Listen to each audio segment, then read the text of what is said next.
okay, this is good. This is good. Michigan is in a good place right now. More on that coming up next.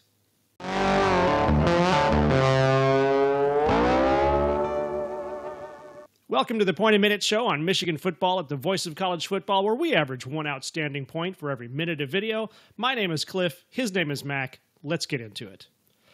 So last week, we were trying to decide if we needed to just call the season early and start saying there's always next year, but it looks like Michigan has some fight left. Mac, you and I were able to watch the game Saturday, and from my point of view, it's not the season we wanted, but I feel like beating Michigan State kind of makes it all worthwhile.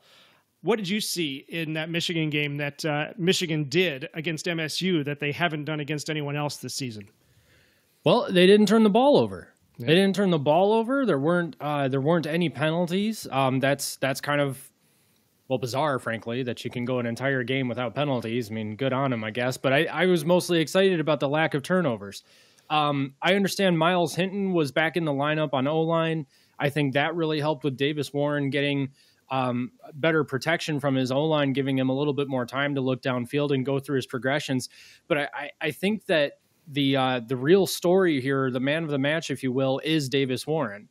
I think that it kind of showed that maybe the coaching staff moved away from Davis Warren a little bit sooner than they should have. The 3 interceptions against Arkansas State, that's definitely not good. That was very concerning. But what is it now that is keeping him from turning the ball over? Was it coaching? Is it the fact that he had another shot and he didn't want to waste it? He was a little bit more careful with the ball. Is it the fact that there was more protection from his O-line? And I think that's what it was. I think that the O-line actually had their first game where they looked legit, where they looked like the O-lines that we've seen before. They got some really good pass blocking. I think the running game still left a lot to be desired.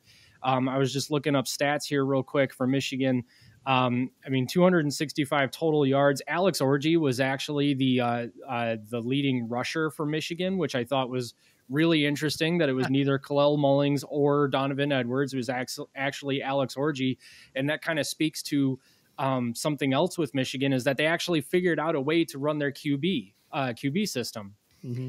They're leaning into now, or at least from that game, it looked like they are leaning into using the 2 quarterback system. I mean, you had Alex Orji throw a couple of passes. Maybe that caught the defense off guard a little bit, but I think it was more so just his athleticism that made it capable for picking up, long runs and stuff like that, like 6, 7, 8 yard runs that we saw him pick up during the game. I don't know that it was necessarily like a matter of creativity or anything like that either. I think that Alex Orji is just that good of an athlete. So I think that's really what you saw for Michigan against Michigan State that was different from other games, is that the O-line, I thought, did really well, specifically in pass protection, and then getting Alex Orji some first downs. Yeah, now that you say that, wasn't it when Denard Robinson was playing, weren't there several games where he was the lead passer because he was the quarterback and also the lead rusher because he just loved to run? Yeah, I think that happened a few times. Yeah, I still remember a few games like that. Well, Now the stats of this game tell a different story than the scoreboard. I don't know how many of the guys you've been watching or not, but there's a lot of MSU fans out there saying, Michigan State really won this game because of all the stats that they pulled. But obviously, we're not playing for first downs. We're playing for points on the board. So looking at these stats, though, it really is a different game on paper. You've got Michigan State had more first downs. That's 18-17. They had better third down efficiency, 8-15 to Michigan 7-12. They had some fourth down efficiency. Michigan never had a fourth down turnover because they were punting. But then you have the total yards. You've got 265 total yards for Michigan, like you mentioned, and 352 for Michigan State. That's 189 passing to Michigan's 146 passing.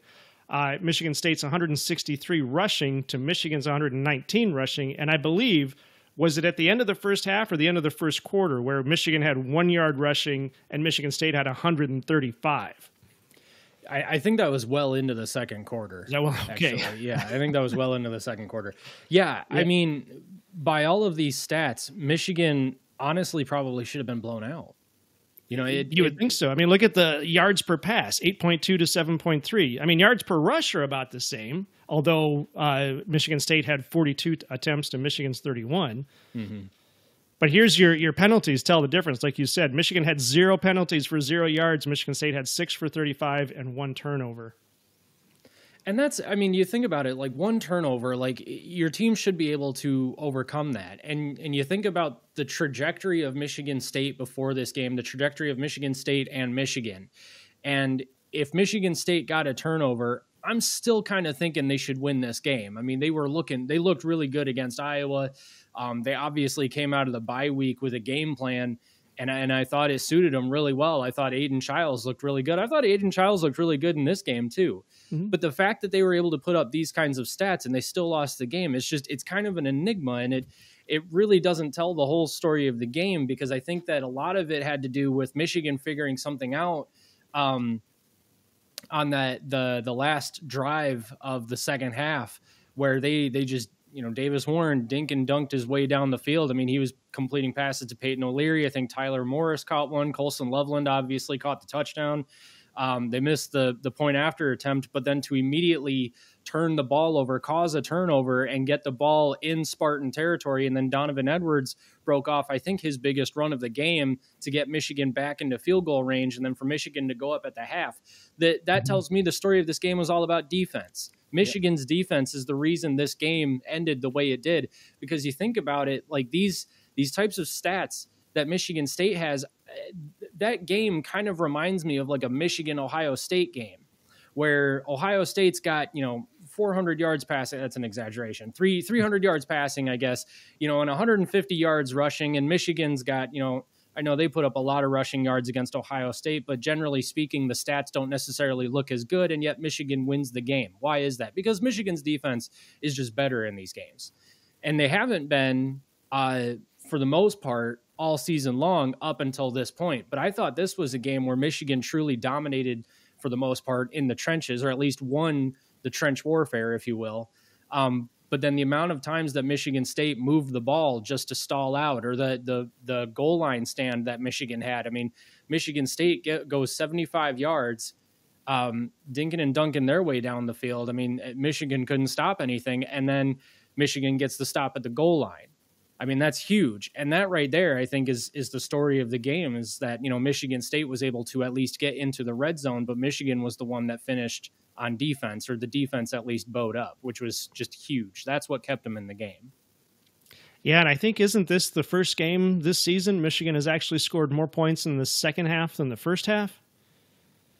That tracks, yeah. That tracks. I'm not entirely sure, but yeah, I feel like that's the case, yeah. Yeah, it seems like, I remember when we were watching, it seemed like Michigan, they were struggling in that first quarter like we saw, but then the second quarter, things started clicking.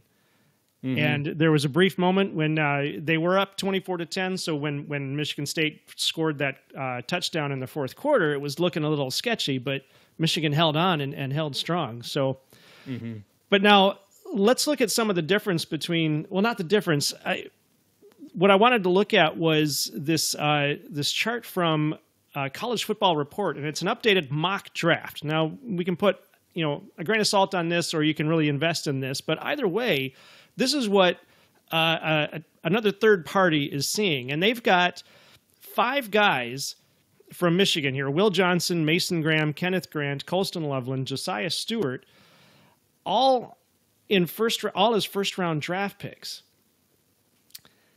And I'm wondering, with this kind of report, with 5 Wolverines in the first round, as you mentioned coaching, why isn't Michigan doing better with these guys? What's going on? What coordinators do we need to look at here? Who's making the difference and who's hurting the team? I'm not sure, to be completely honest. I don't know, because like I said, defense kept Michigan in the game. So I've been critical of Wink Martindale. Wink Martindale has gotten a lot of criticism all year long of just being the second coming of Don Brown and blitzing when he shouldn't be, guys being out of position, allowing significant yardage in the run game to opponents. I mean, and honestly, you still kind of saw that against Michigan State. Michigan State converted how many third and 8 plus on the ground. I mean, Nate Carter's a phenomenal running back, but what's that? Was it? Yeah, it was 8 of them. So they were 8 and 15 for third down efficiency.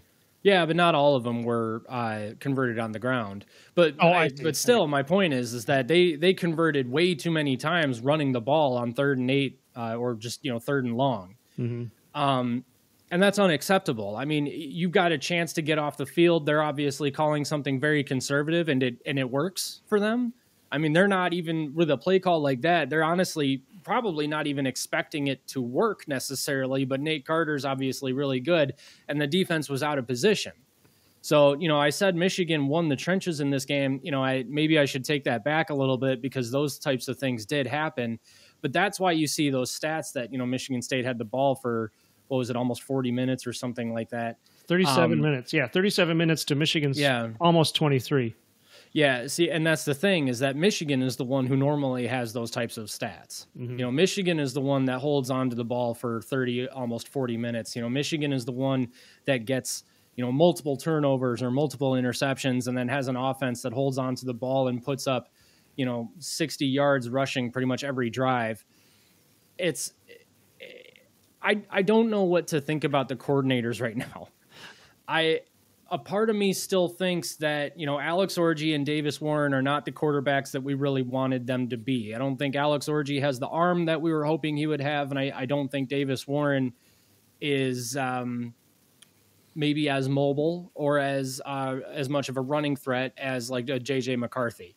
Davis Warren, I think, proved on Saturday that he is the best of the 3 quarterbacks that have played so far this year, despite his turnovers against Arkansas State.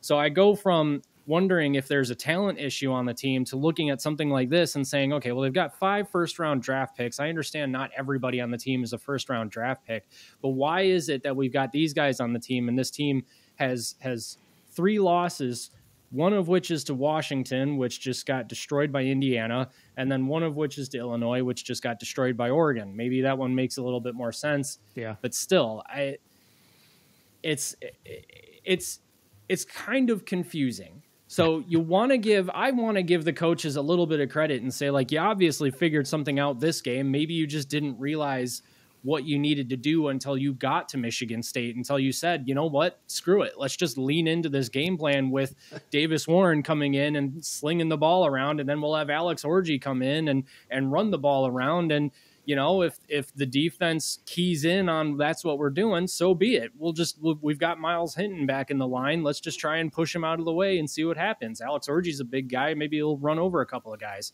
and it'll wear him down. I don't know. I mean, they obviously didn't have a game plan on offense for scoring more than what they did because they barely got what they did. The only reason they got 24 and not 21 was because of the fumble that Aiden Childs had late in the second quarter. So I don't know. I think that there's a combination of not really knowing your team and then your team not having the type of talent that it had last year, obviously. I think Kirk Campbell is kind of learning on the job. I think Sharon Moore is kind of learning on the job. And I think that Wink Martindale might have a system that's a little bit questionable at times, given the personnel on the field. Might not necessarily work for the college game. But what I saw against Michigan State was the ability to switch things up a little bit and stop a team that's very good at throwing the ball around from throwing the ball around way too much on you. I mean, I understand that Michigan State won the stat line, but at the end of the day, they still only got 189 yards passing. And I know that they're capable of a lot better than that this year. So that's definitely a win for the defense. So I think there's a bit of a combination. I think everybody's just kind of growing up. Mm-hmm. Davis Warren looked so much more alert, so much more on cue and on target that it was almost, to me, it was almost like when he got benched, the fear of God got put in him. And he was like, I'm never going to play again if I can't prove myself again. And it's like he just said, I got to do this, and did it. It was a little shaky. It wasn't a fantastic game. We are talking about a 4-3 Michigan State, but nevertheless, eye test wise, they looked leaps and bounds better than they have in the last few weeks and the entire season, I think. Yeah. But now here's the big question. Here's what we all want to know now. How excited do we get Does Michigan have a shot now against Oregon? Vanderbilt beat Alabama. There it is. There it is. There it is. Stop the count. Stop the count. You know, I've gotten my notes here that there's a certain amount of freedom in having nothing to lose. Yeah. And I think that that's absolutely the case. Now, maybe they figured that out against Michigan State. They said, hey, we've got nothing to lose, but we absolutely can't lose this game or else we're all toast. So let's just go out there and do whatever we can to win it. Yeah. I mean, they had Donovan Edwards throwing a pass. They had Davis Warren slinging it all over the place at one point. Well, yeah, more or less anyway. Donovan Edwards has something like a 400 QB rating because he is 4 for 4 with 4 touchdowns or 3 touchdowns or something. 3 touchdowns, I think. Yeah. Michigan's best quarterback plays running back. That's all I'm going to say. Yeah.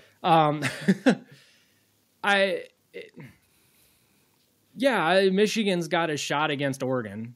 You know, I guess I'll go back to the Michigan State game and say, like, yeah, okay, Michigan State beat Michigan in basically every major stat line, but Michigan wins the game. And I think they won in large part because they figured out the quarterback situation and then just said, screw it, Colson Loveland's down there somewhere. Let's just chuck the ball to him a million times until they can stop it, and Michigan State absolutely couldn't stop it. So why not try that against Oregon? Why not see whatever you can do? Run a flea flicker, get Donovan Edwards throwing the ball, have Kalel Mullings run up the middle a couple of times, get Alex Orji out on the edges and stuff like that. Just see what happens. I'm not saying it's guaranteed to work, but Michigan figured out, with Miles Hinton back on the O-line, Michigan figured out a way to get the ball out of the quarterback's hands in time. Davis Warren had time to throw for the most part. They didn't allow a sack, I don't think. So there's something to that. If Michigan can slow the game down and maintain control of the ball, why not? Why not? You know, any given Saturday, a lesser team can knock off a better team for sure. And if they figured something out and they think, you know, hey, we could have been this team the whole year, we just now figured it out, who's to say that they can't continue doing that the rest of the season? I mean, the hardest part of the schedule is still in front of them. And if they get a win against Oregon and a win against Ohio State and they go into, you know, the postseason 9-3, they're back in the playoff picture. Yeah. I'm not saying it's going to happen. I'm not even saying it's likely or even a little bit possible. I'm just saying, you know, Vanderbilt beat Alabama. That's all I'm saying. All right, well, let's leave it right there then. What do you think about what we think? Leave a comment and let us know. You can find us on X. My handle is Dog Team Rivalry. That's DAWG Team Rivalry. And Mac is B1G Team Rivalry. Stop by and give us a follow. If you want more great analysis on college football, check out Michigan Football at the Voice of College Football and all the channels across the Voice of College Football network. You can also catch Mac and I live on our own channel at Team Rivalry. Monday nights, 8 p.m. We'll be live. Join us there. Mac, take us out. This is Michigan Football at the Voice of College Football.